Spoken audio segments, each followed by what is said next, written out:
오늘 살펴볼 것은 버가모 교회고요. 말씀은 요한계시록 2장 12절을 보시면 되겠습니다. 요한계시록 2장 12절 보시겠습니다. 전 시간처럼 제가 성경 말씀은 제시를 해드리고 한 10초 정도 쉬었다가 이렇게 찾은 줄 알고 이렇게 넘어가는 식으로 하겠습니다. 요한계시록 2장 12절, 요한계시록 2장 12절입니다. 같이 읽겠습니다. 버가모 교회의 사자에게 편지하라. 좌우에 날선 검을 가지신 이가 이르시되, 이렇게 시작합니다. 그러니까 이제 세 번째 교회로 버가모 교회가 등장하죠. 버가모 교회는 이제 서머나에서 북쪽으로 72km 정도 떨어진 곳에 있는 교회입니다. 여기 보시면 보이나? 보이나? 여기 버가모, 여기입니다. 여기 있는 교회예요. 네. 이런 식으로 할게요. 소아시아 지역에서 이제 정치 문화의 중심지였고요. 그리고 그러면서 제우스 숭배를 하는데 중심지였습니다. 그리고 황제 숭배도 중심지로 활동을 했죠. 그래서 2장 13절에 보면 사탄의 권자다라는 표현이 나오는데, 사탄의 권자가 뭔지 보여드릴게요. 사탄의 권자가 이거예요. 이게 사탄의 권자입니다. 버가모에 있는 제우스 신전을 사탄의 권자라고 표현하고 있는 거예요. 어쨌든 뭔가 힘드네요. 다른 방법을 생각해봐야 될 것 같아. 어쨌든 그래서 이 버가모 지역에는 큰 도서관이 있었고요. 그리고 아테나 신전이나 디오니소스 신전이나 그리고 데메테르 신전 같은 게 있었고요. 또 주요한 버가모 지역의 주요한 신으로서 치료의 신이라고 하는 아스클레피오스라는 신을 섬겼어요. 그래서 치료의 신을 섬기는 도시였다는 뜻은 무슨 말이냐면, 버가모가 고대 의술적인 의학의 중심지였다. 의술의 중심지였다는 것을 알 수 있어요. 그래서 동네마다 돌 기둥마다 뱀의 형상이 그려져 있었는데, 이 뱀이 의료의 신 아스클레피오스를 상징하는 거예요. 그래서 그게 뭔지 아마 보여드리면 바로 아실 건데, 이 상징 보신 적 있으시죠? 요 상징, 요 이렇게 막대기에 뱀이 묶여 있는 상징. 이게 바로 이 아스클레피오스 신의 상징이고요. 지금 요즘에는 이 상징을 어떻게 쓰냐하면 이렇게 병원이나 뭐 그런 WHO 이런 데 상징으로 많이 사용을 합니다. 그것뿐만 아니라 이집트에서 태양 신전이 또 넘어와서 있었고요. 그래서 이 지역은 그런 우상 숭배나 황제 숭배가 얼마나 강력했냐면, 다른 지역은 1년에 한 번씩 황제 숭배 행사가 있었다면 버가모는 매일 황제 숭배를 하는 행사가 있었다고 해요. 그러니까 그 정도로 이제 우상 숭배와 황제 숭배가 가득한 곳이었습니다. 그런데 지금 2장 12절에 보면 버가모 교회 사자에게 편지하라. 좌우에 날선검을 가지신 이가 이르시되, 이렇게 시작하고 있잖아요. 이 좌우에 날선검은 뭐냐면 계시록 1장 16절을 보세요. 계시록 1장 16절에 보면 그의 오른손에 7별이 있고 그의 입에서 좌우에 날선검이 나오고 이렇게 나오는데, 그의 입에서 좌우에 날선검이 나온다. 이 이야기, 그러니까 예수님을 이야기하는 거죠. 계시록 1장 16절 예수님에 대한 이야기라고 했던 것처럼 이제 예수님께서 이르신다라고 하는 거죠. 이 좌우의 날선검을 버가모 교회에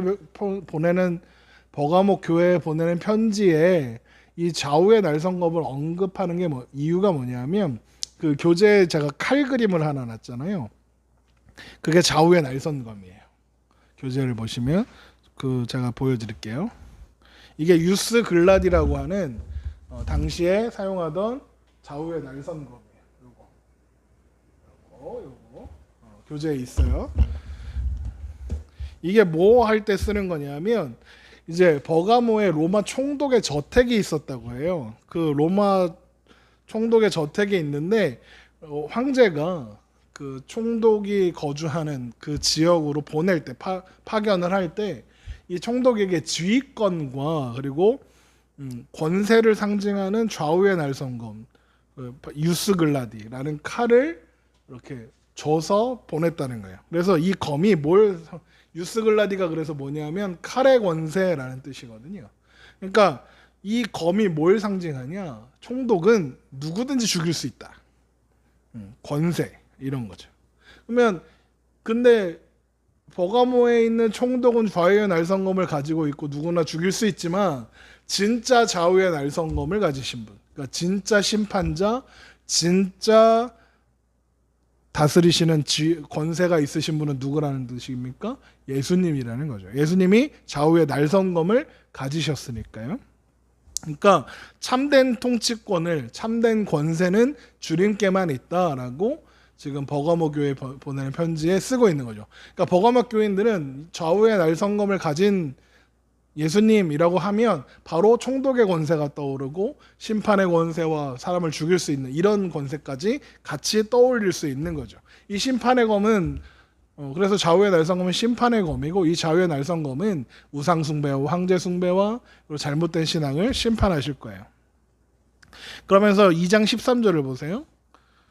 계시록 2장 13절에 네가 어디에 사는지를 내가 아노니 거기에는 사탄의 권자가 있다.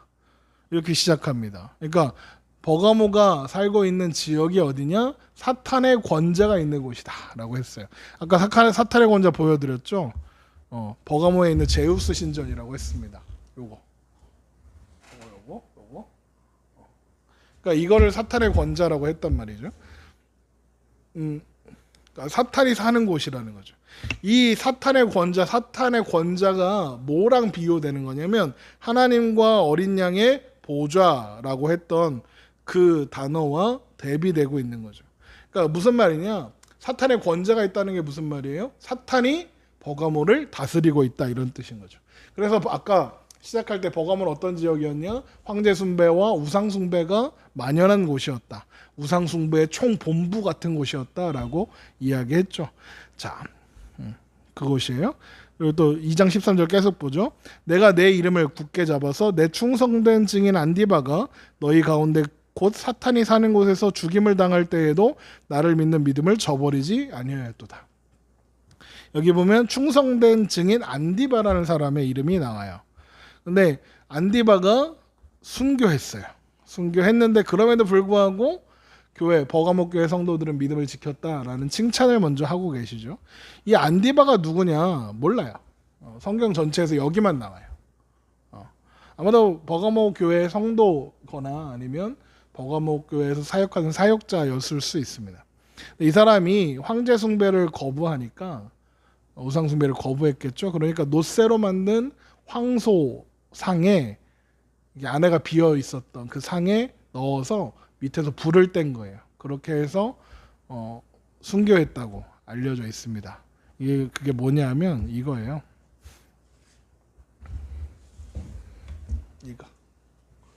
이렇게 황소상을 만든 다음에 그 안에 사람을 집어넣고 밑에서 불을 떼서 사람을 죽이는 거죠. 그러니까 안디바는 이렇게 순교했다고 알려져 있다고 합니다.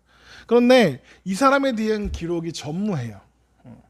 그러니까 대단한 일을 한 사람도 아니고 이름도 알려지지 않았고 그냥 믿음을 지키기 위해서 순교를 마다하지 않은 한 사람이었던 거죠. 그런데 예수님이 뭐라고 하시냐면 내가 그 이름을 안다라고 말씀하시는 거죠. 우리는 이름을 내려고 해요. 그래서 그 이름을 가지고 어떻게 하냐면 하나님께 영광 돌린다 이렇게 생각하죠. 그래서 연예인들이 시상식에서 상 받고 나서 하나님께 영광 돌립니다 하는 게 되게 대단한 신앙 고백인 것처럼 우리가 생각해줘. 그래서 교회를 해도 큰 교회를 해야 큰 종이고 사업을 해도 크게 해야 하나님 앞에 큰 영광 돌리는 거고, 대학을 가도 서울에 있는 대학, 서울대, 아니면 미국에 있는 하버드 이런 데 가야 하나님께 큰 영광 돌리는 거다라고 생각해요. 그래서 신앙생활도 눈앞에 보이는 걸 뭔가 해서, 그래서 뭔가 해야 한다고 생각해줘. 높은 지위야, 또 경제적 장로도 돼야 되고, 권사도 돼야 되고, 교회에서 모두 해야 되고, 11조 1등 해야 되고, 막 그런 거예요. 그런데 여기 보세요. 안디바는 이름만 기록되어 있어요. 그 사람이 뭘 했는지 아무도 몰라요. 근데 예수님이 뭐라고 하십니까? 안디바의 이름을 기억하신대요. 안디바 이름만 기억한다는 뜻이겠습니까? 안디바가 어떤 사람이었는지, 무엇을 했는지 기억하신다는 거죠. 자기 자리를, 그러니까 대단한 일은 하지 않았어요. 어쩌면 그냥 교회 한 구석에 앉아서 예배만 드리던 사람일 수도 있어요. 그런데 그 사람이 그냥 자리를 지켰어요. 순종하며 충성하며 죽임 당하기까지 그 자리를 그저 지켰어요. 그랬더니 그 사람을 기억하신대요. 그리고 그 사람을 기뻐하신다는 거죠. 그러니까 우리가 대단한 일을 하는 것보다 우리가 살아가는 그 삶의 자리를 지키는 것, 그것보다 귀한 건 없는 거예요. 우리가 삶의 자리를 믿음으로 살아갈 때 하나님은 기뻐하시고 우리 이름을 기억해 주시는 거죠. 안디바의 순교에 불구하고 버가목 교회 성도들은 여전히 믿음을 지키고 있었고 놀라운 믿음을 가지고 있었죠.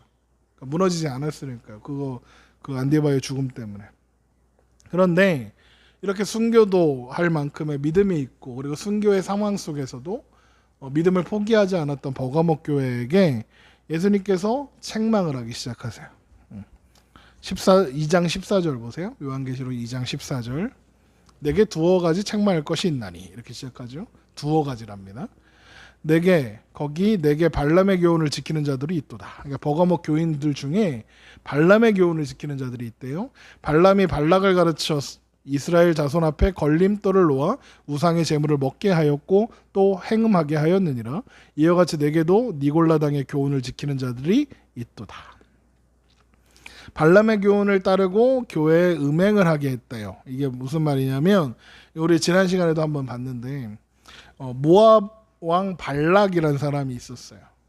그런데 이제 이스라엘 백성들이 출애굽해서 가나안으로 가는 여정에 모압 땅을 지나게 되니까 이제 그들이 이제 이스라엘 백성들을 좀 제거하고 싶어서 발람이라는 선지자를 부릅니다. 불러서 돈을 주고 승승장구하는 이스라엘 백성들의 행진을 막아달라 이야기하죠. 저주하라 이렇게 하죠. 그래서 발람이 이제 저주하려고 이제 갈 때마다 하나님이 막으시는 거예요. 그 입술을 막으시고 어떻게 하냐, 오히려 축복의 선포되게 하셨단 말이죠. 그러니까 그렇게 이제 끝나면 참 좋은데, 민수기 22장에 가면 어떤 이야기가 되어 있느냐, 그러니까 저주를 하려고 해도 저주를 못하니까 발락이랑 발람이 무슨 계략을 꾸미냐면, 이스라엘 백성들이 모압 사람들, 모압 여인들의 유혹에 넘어가서 모압의 여인들과 음행을 저지르게 하는 일을 꾸미는 거예요. 그러니까 전쟁을 하면 하나님이 도우셔서 백전백승하는 이스라엘 백성들인데, 그들이 모압 여인들의 유혹에 넘어가서 하나님께 징계를 받아서 연병이라는 병이 걸리는데 24,000명이 죽게 돼요.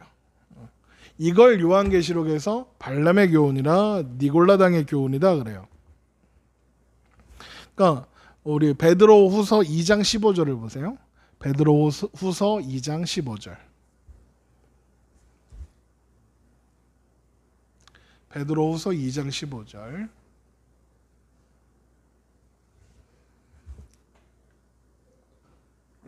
베드로후서 2장 15절 보세요.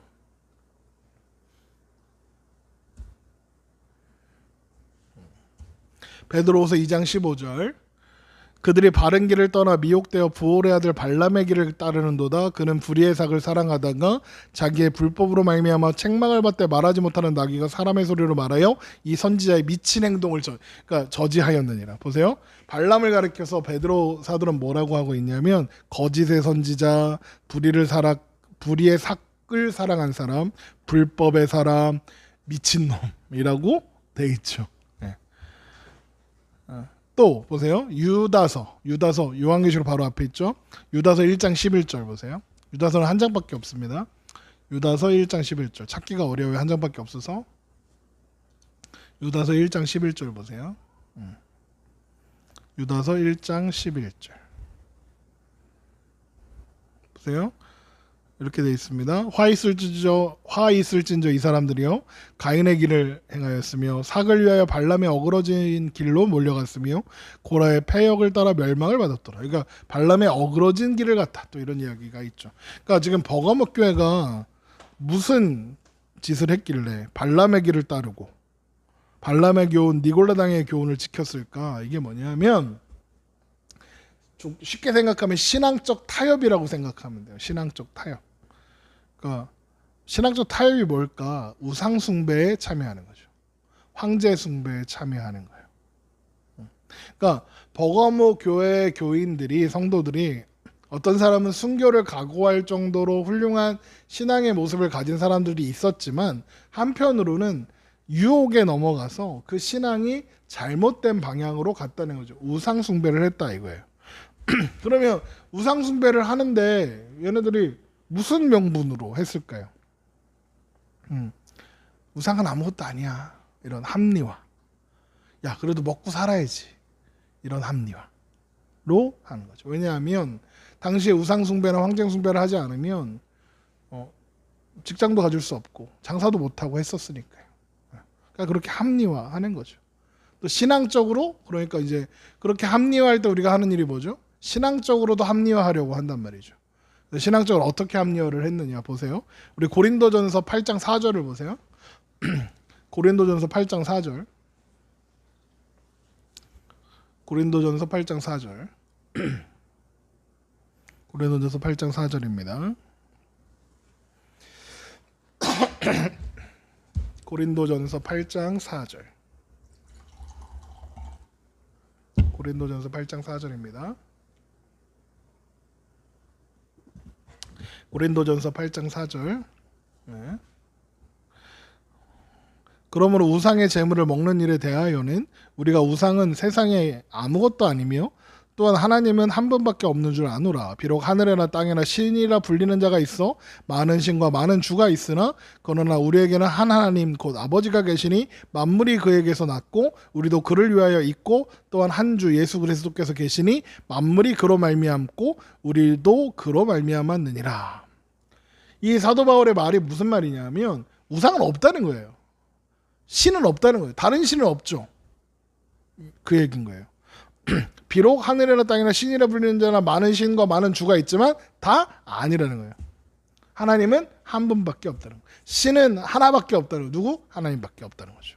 그러니까 우상이 없는데 우상이 없는데 이게 지금 무슨 말이냐면 이 고린도 교회 안에 우상의 제물로 바쳐진 고기 먹는 일로 논쟁이 생겼단 말이에요. 그 논쟁에 답하면서 이야기를 하는 거예요. 무슨 말이냐?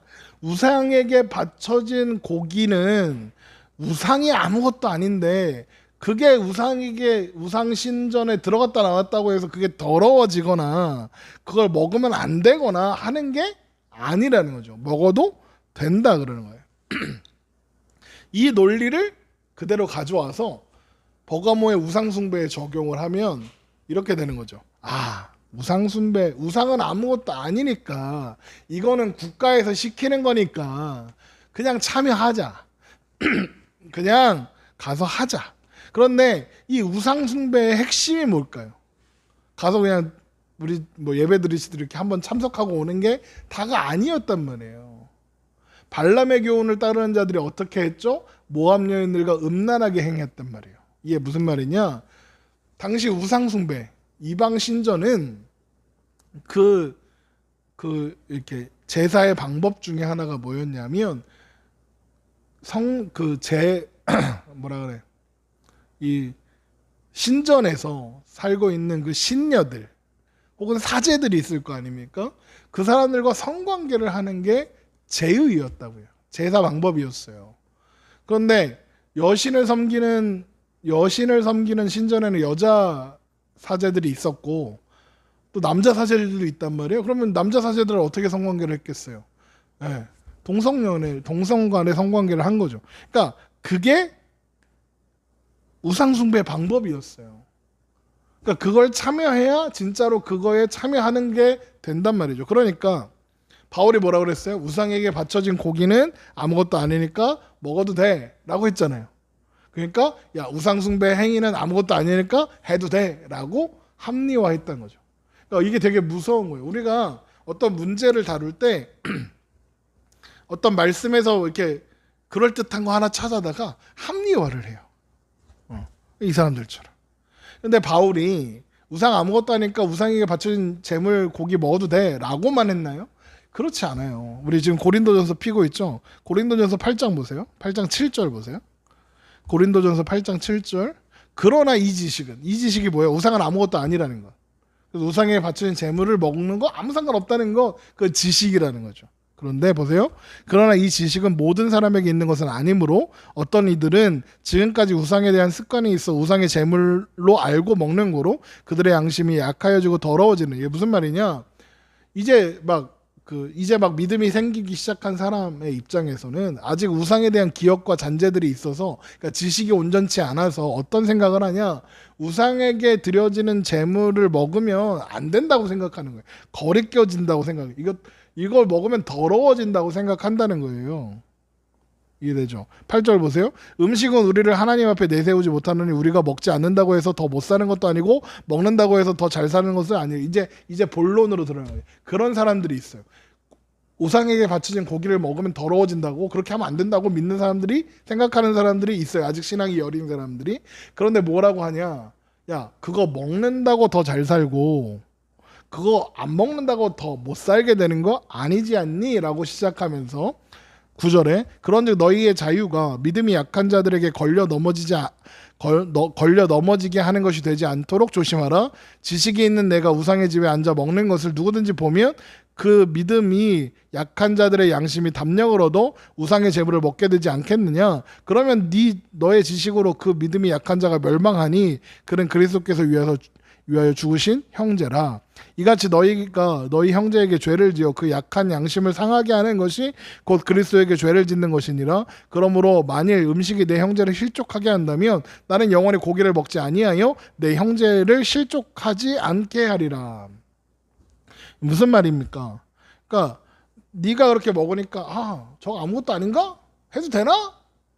이렇게 해서 자기의 신앙의 양심과는 상관없이 고기를 먹으러 가는 사람도 있을 거고, 그걸 보고 막 이렇게 다른 것도 해도 되나? 이렇게 신앙이 망가질 수 있지 않냐? 또 상처받는 사람도 있을지 않냐? 이 이야기를 하면서 그 형제를 위해서, 그러니까 형제를 위해서 먹지 마! 이 이야기하는 거예요. 무슨 말이냐? 신앙의 어떤 행위, 그러니까 올바른 지식을 따른 어떤 신앙의 행위가 뭐 그 지식이 있으니까 너는 그런 양심의 거리낌 없이 올바른 지식을 따라서 먹는다고 아무 문제 없다라고 너희가 생각하겠지만, 다른 사람이 그걸 보고 믿음에서 떨어지게 되면 그건 문제 아니냐? 형제 사랑이 먼저다라고 이야기해요. 그러니까 믿음이 좋다고 지식이 있다고 마음대로 해도 된다는 뜻은 아니라는 거예요. 이해되시죠? 그러니까 버거먹 교인들이 지금 단순히 고기 먹는 문제 갖고 싸우고 있어요? 아니에요. 행음에 참여했다니까요. 여사제와의 행음은 성관계에만 얘기하는 게 아니라 신에게 하는 제사, 예배였다고요. 그러니까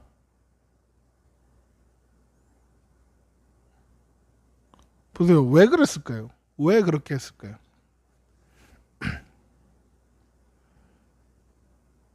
왜 그렇게 했을까요? 그렇게 해야 먹고 사니까요. 그렇게 해야 살만하니까요. 넌 너무 꽉 막혔어. 그러니까요.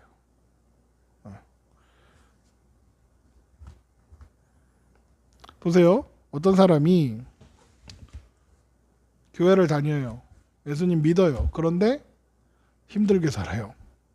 근데 어떤 사람은 예수님 안 믿어요. 교회도 안 다녀요. 우상 숭배해요. 그런데 잘 먹고 잘 살아요.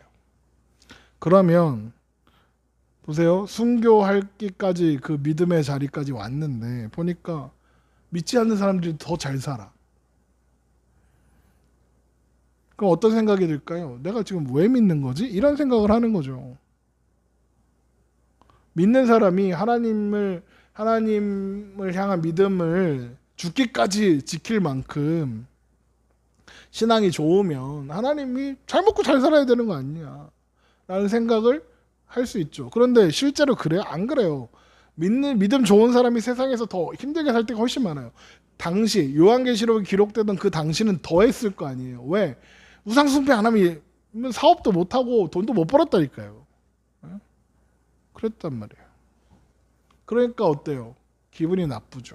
하나님 믿는 나는 이렇게 힘든데, 믿는 사람이 세상에서 더 잘 돼야 되는데 믿지 않는 사람들이 더 잘 되고 믿지 않는 사람들이 맨날 믿는 사람 짓밟고 막 그게 기분이 안 좋죠. 지금 우리가 왜 온라인으로 성경 공부하고 있어요? 에? 정부에서 세상에서 말이야 교회 모임을 막 중단하고 막 기분 나쁘죠. 그렇죠? 자존심 상하죠. 왜 우리한테만 그래? 막 이런 생각 들죠. 믿는 사람들이 세상에 발언권이 없어요. 힘이 없어. 기분이 나빠.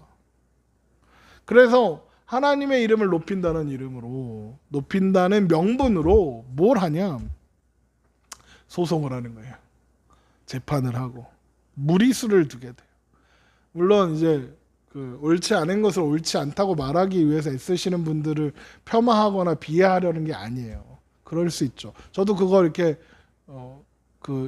이렇게 그런 식으로 통제하는 거 옳지 않다. 이렇게 저도 이렇게 서명했어요. 그리고 예배는 드려도 된대요. 그러니까 주일 예배, 수요 예배, 금요 예배, 새벽 예배 이런 건 해도 된대요. 그런데 그 기준이 목회자가 인도하는 정기적인 시간에 정해진 장소에서 하는 건 예배래요. 그럼 성경 공부도 예배 아니야? 참나 어이가 없어서. 그러니까 교회에 대한 이해가 전혀 없죠, 세상이. 그런데 그렇다고 우리가 자존심 상한다고 세상하고 싸우면 똑같은 거잖아요, 그렇죠? 그래서 어떻게 하냐면 말씀이 아닌 것을 말씀인 양 생각해요. 왜 이스라엘 백성들이 모압의 여인들하고 음행을 했을까요? 그냥 여자들이 이뻐서? 아니죠. 모압 사람들의 종교적 행위에 참여하는 거예요. 광야에서 백전백승했죠. 그런데 모압 사람들 보니까 너무 잘 먹고 잘 살아. 땅도 있고 막. 그러니까 타협하는 거죠. 그래서 이렇게 하는 거예요. 돈 많이 벌어서 좀 세상에서 좀 더럽게 벌더라도 돈 많이 벌어서 하나님께 영광 돌리면 그럼 되지 뭐. 주님의 일을 많이 하면 되지 뭐. 교회도 짓고 목사님 책도 사드리고 그러면 다 되는 거지 뭐. 그런 거예요. 그렇게 생각하는 거죠. 생각해 보세요. 예수님이 부유하셨나요? 예수님이 건강하게 오래 사셨나요? 아니에요. 우리가 그런 예수님을 따르면서 그게 복이라고 생각해요. 그래서 하나님이 이걸 안 주시면 수단 방법을 가리지 않고 이걸 얻겠다고 그래요. 그리고 그걸 얻었으면 하나님이 주셨다고 생각해요. 그러니까 무슨 말입니까? 그런 교묘한 마음이 안에 있으면서 용납한, 그럴 수도 있지. 합리화하면서 자기의 신앙을 그렇게 합리화하고 포장하면서 우상숭배에 거리끼지 않고 한 거예요. 그러니까 지금 교재에 보시면 사랑과 용납이라는 미명하에 이단적 가르침을 허용했다 이렇게 돼 있죠. 보세요. 에베소 교회나 앞에서 살펴본 에베소 교회나 서머나 교회와는 너무 다르죠. 에베소 교회는 너무 타협하지 않고 너무 이렇게 강하게만 해서 사랑이 없다 이렇게 했는데 서머나 교회는 또 막 죽어가는데도 끝까지 믿음 잘 지켰다 이렇게 칭찬받는데 그런데 버가모 교회는 어떻게 해서 혼나는 거예요? 세상과 타협하니까. 돈 많이 벌어서 우상 숭배야 돈 많이 버니까 돈 많이 벌어서 교회 잘 짓고 하나님 잘 섬기면 되지까지 가버린 거죠. 그렇게 합리화한 거죠. 니골라 당의 교훈을 지켰다. 이 말 니골라 당도 같은 맥락이겠죠. 제가 찾아보니까 니골라 당이 뭘 가르쳤느냐? 구원받았으니까 아무렇게나 살아라. 그러니까 무슨 말이냐? 우리가 이제 영과 육 그러죠. 영육 그러잖아요. 영육. 근데 니골라 당의 기본 뭐랄까 가르침? 그게 뭐였냐면 영은 선한데 육은 악해. 그러니까 육은 어차피 구원 못 받아. 그럼 어떻게 해? 육은 그냥 내비둬. 영만 구원받으면 되지. 또 예수님 믿어? 영은 구원받았어. 육은 아무렇게나 살아도 돼. 이렇게 하는 거야. 그러니까 신앙의 믿음만 잘 지키면, 마음만 잘 지키면 육체는 아무렇게나 해도 돼. 맞나요? 아니죠. 가짜예요. 어떤 사람들이 그런 말을 해요. 이제 제가 나중에 언제 기회가 되면 하나님이 우리를 하나님의 사랑에서 끊어내지 않는다. 그래요? 저 하나님 믿어요. 그러면서 뭐라고 하냐? 그러면 이제 아무렇게나 살아도 되네요. 그렇게 이야기하는 거죠. 나는 하나님 나 포기하지 않으신다면서요. 개차반으로 살아도 되겠네요.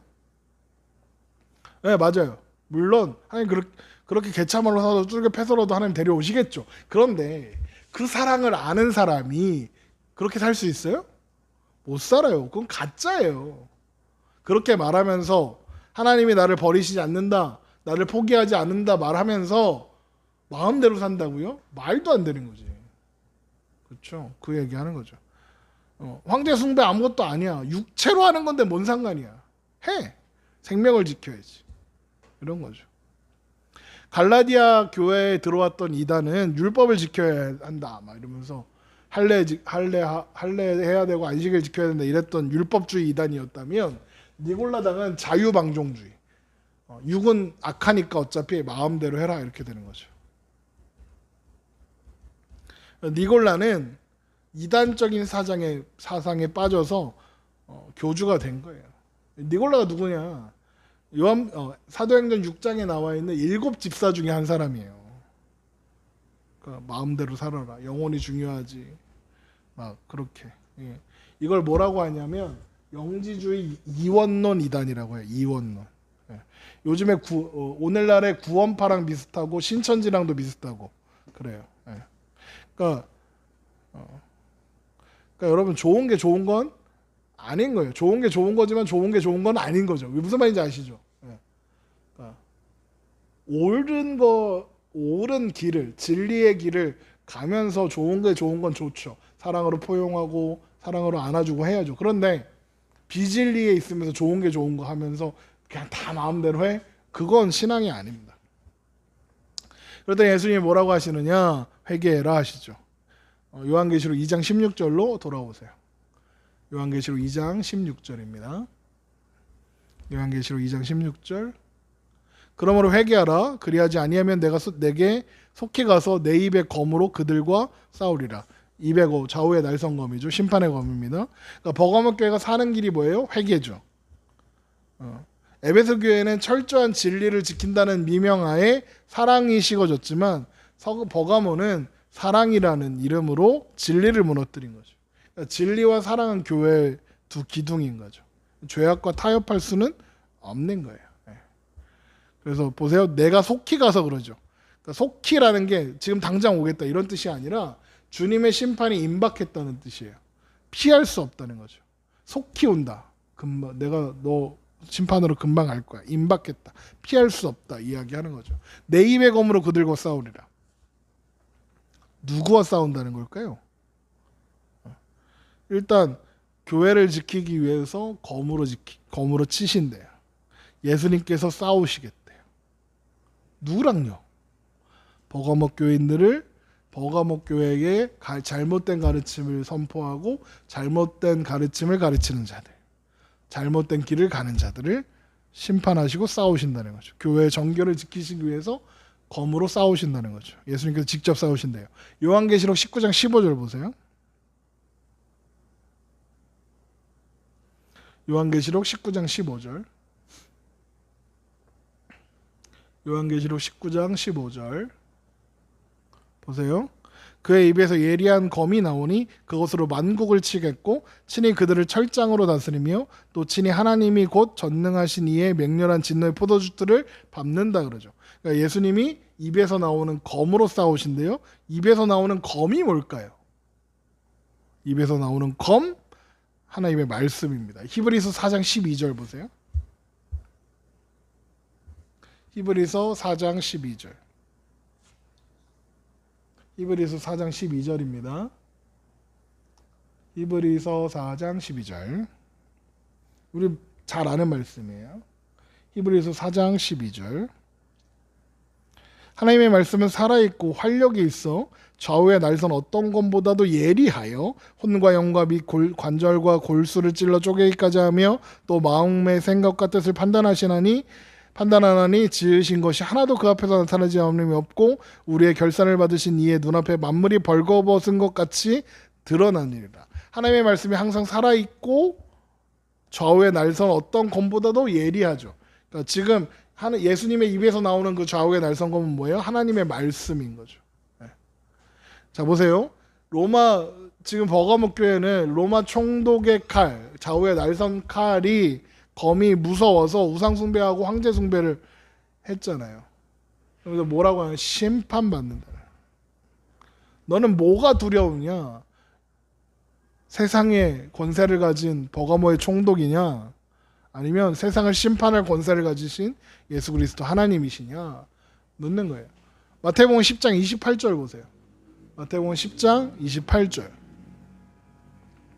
마태복음 10장 28절입니다.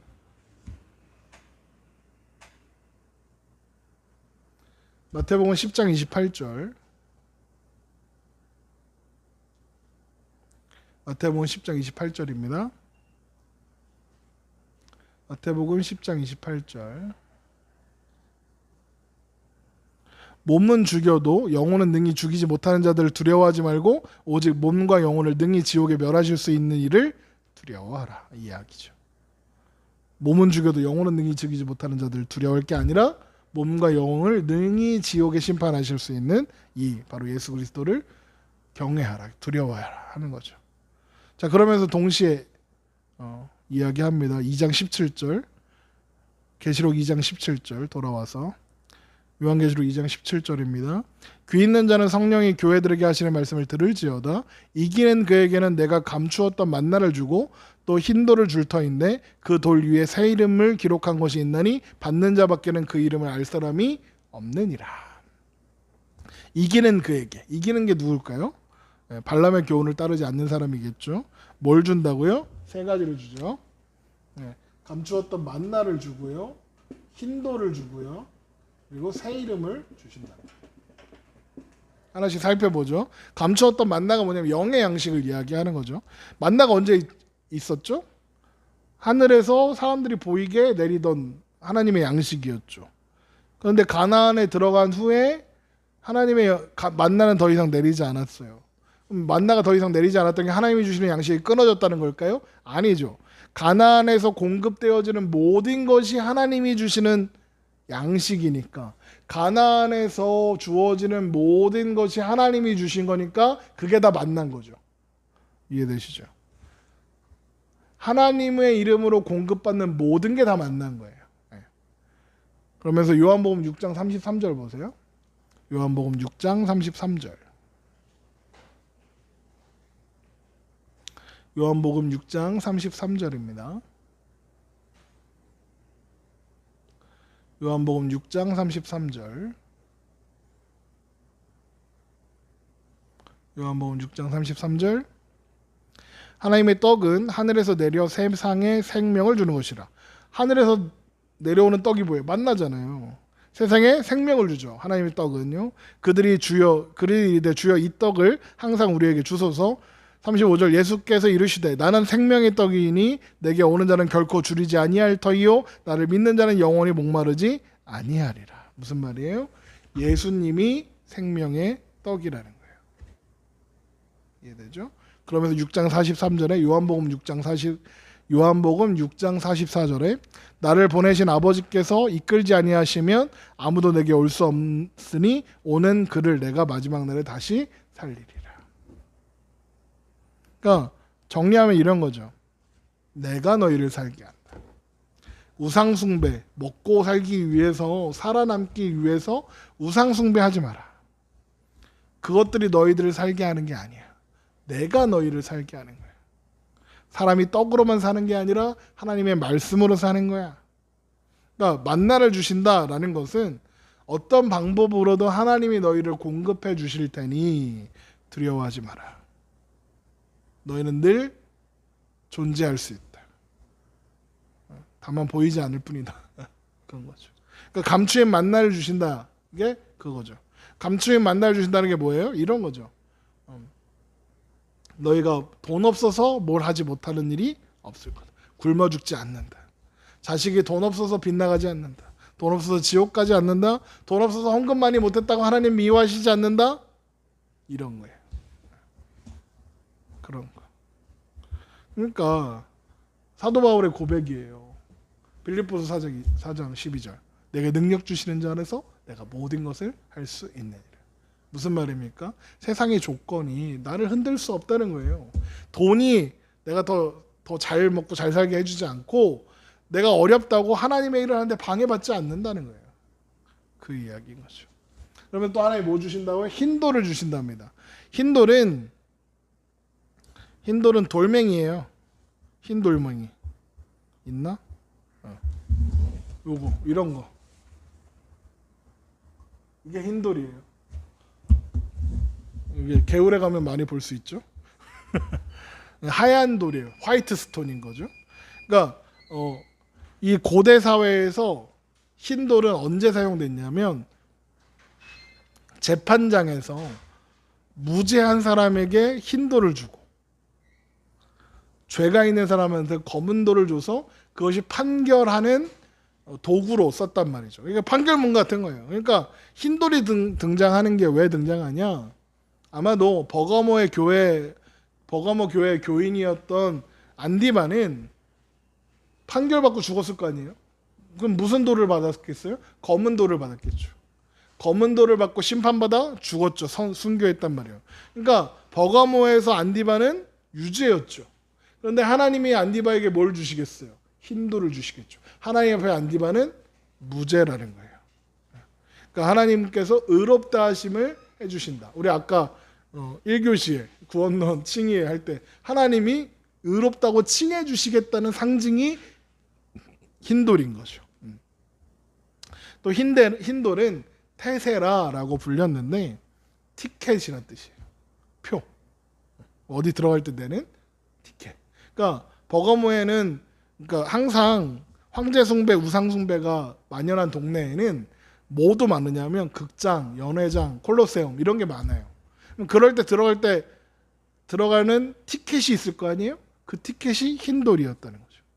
그럼 이 티켓은 뭘 상징하는 거겠어요? 어디로 들어가는 표겠어요? 하나님 앞으로 들어가는 흰돌.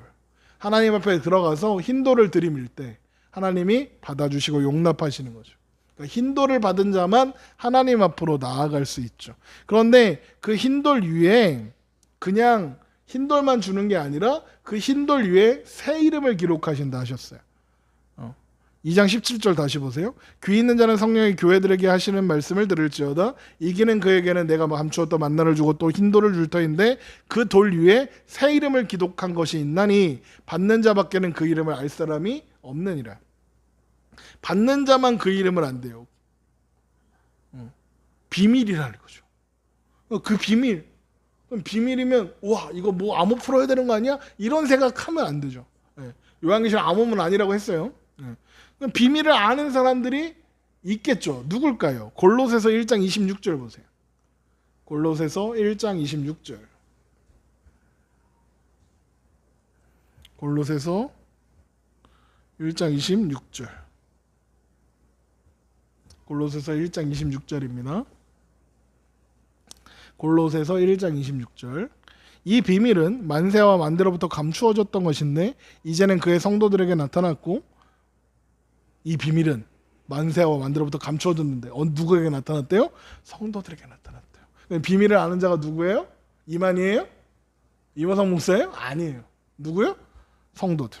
여러분 다 아는 거죠. 그 비밀이 뭐냐? 27절 골로새서 1장 27절 하나님이 그들로 하여금 이 비밀의 영광이 이방인 가운데 얼마나 풍성한지를 알게 하려 하심이라. 이 비밀이 뭔지 여기 나와 있죠. 성경을 읽는 누구든지 이 비밀이 뭔지 알 수 있는 거죠. 특별한 사람만 알 수 있는 게 아니에요. 이 비밀은 너희 안에 계신 그리스도니 곧 영광의 소망이다. 비밀을 아는 자는 누구예요? 성도들이.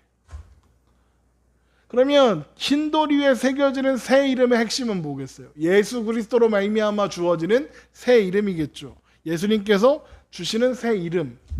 뭐요? 성도, 그리스도인, 하나님의 자녀, 예수님의 사람이라는 이름. 그게 새 이름인 거죠. 그런데 보세요. 그러면 그거 한 사람만 받는 거 아니잖아요. 그렇죠? 그러면 이름들이라고 해야 될 것 같은데 이름이라고 하죠. 이게 무슨 뜻일까요? 한 사람 한 사람 한 사람이 중요하다는 거예요. 동등하게 하나님 앞에 온전한 거죠. 그러니까 이게 어떤 거냐면 제가 한 번도 가본 적은 없지만 TV에 보니까 백화점 같은 데 이렇게 가면 VIP가 있대요. VIP가 있는데 VIP들은 걔네들 따로 회원카드가 있다네요. 뭐 가본 적 있어야지. 그 회원카드에 이름이 따로 딱 누구 딱 써 있대요. 그래서 그 VIP 카드가 있는 사람만 들어갈 수 있는 공간이 따로 있다는 거예요. 웃기죠. 차별하네. 그죠? 그런 거예요. 이렇게 각각 한 사람 한 사람 이름이 쓰여져 있는 거죠. 누구? 예수님으로 인하여 새 이름을 얻은 자 우리들의 새 이름이 그 인돌에 새겨져 있다는 거죠. 요한복음 10장 3절 보세요. 요한복음 10장 3절.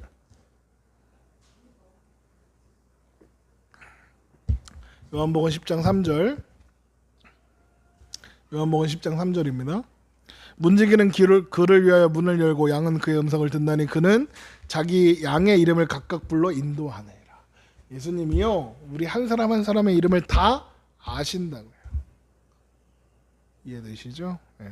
자녀라는 새 이름을, 하나님의 자녀라는 새 이름을 주시는 거예요. 의인이다, 자녀다라는 이름. 교재 보시면 영어 알파벳 E 보시면 이 복음은 성령으로 거듭난 성도들만 알 수 있는 비밀이다. F 로마 정권보다 더 강하신 재판장이요 왕이신 그리스도께서 이기게 하신다. 이렇게 결론이 되어 있습니다. 그러니까 무슨 말이냐? 귀 있는 자는 이제 모든 교회 사람들이라고 했죠. 이겨야 한대요. 이기는 자들에게는 만나를 주고 힌도를 주고 새 이름을 준대요. 자, 그런데 보세요. 이기는 사람들은 새 이름을 받은 사람들이겠네요. 그럼 새 이름을 어떻게 받죠? 내가 싸워서 이겨서 새 이름을 받나요? 아니죠. 누가 싸우신다고 했죠? 예수님이 싸우신다고 했잖아요. 무슨 말이냐? 예수님께서 이기게 하신다는 거죠. 우리의 승리가 누구한테 있어요? 예수님께 있는 거죠. 그러니까 버가목 교회가 죄를 많이 지었으니 하나님 예수님이 너희들은 안 되겠다, 너희들 꺼져라 하신 게 아니라 내가 너희를 이기게 할 테니 믿음으로 나아오라 선포하신다는 이야기가 이제 기록되고 있는 거죠. 그러니까 결론은 늘 같아요. 하나님 예수님이 이기게 하신다. 예수님이 그 교회를 붙잡고 계신다. 하나님이 그 교회를 포기하지 않으신다. 그 이야기였습니다. 오늘 강의는 여기까지고요. 질문 있으시면 하시고 그럽시다. 네. 공지 드리면 주일 예배는 일정대로 드립니다. 예배는 제한이 아니에요. 성경 공부만 하지 말래요. 이 나쁜 놈들. 네. 제가 정부를 되게 친화적인 사람인데 이렇게 왠지 교회만 미워하는 것 같아서 요번에 마음에 안 드네요. 예, 수고하셨고요. 예. 일요일 예배는 정상적으로 드리니까요. 성민이 예배 드리러 오세요. 나린이도 예배 드리러 오시고요. 네, 그러면 네. 지금 막 질문이 생각 안 나. 질문을 치고 계실 수도 있으니까 5초만 기다려보고 5초만 기다려보고 마치겠습니다. 5, 4, 3, 2, 1. 네, 네. 이후에 질문 있으신 분들은요 저한테 카톡 보내시면 제가 카톡으로 혹은 카톡으로 해결이 안 되면 이렇게 문서로 정리해서 이렇게 답해드릴 테니까요. 카톡이나 해주십시오. 온라인으로 한 성경 공부가 어떤지 잘 모르겠습니다. 이렇게 저는 허공에 들고 떠들고 있잖아요, 사실. 그래서 여러분이 중간중간에 채팅으로 뭘 얘기를 해주셔야 제가 안 어색하게 할 수 있습니다. 일단 감사하고요. 예, 오늘도 수고하셨습니다. 마치겠습니다. 박수. 안녕.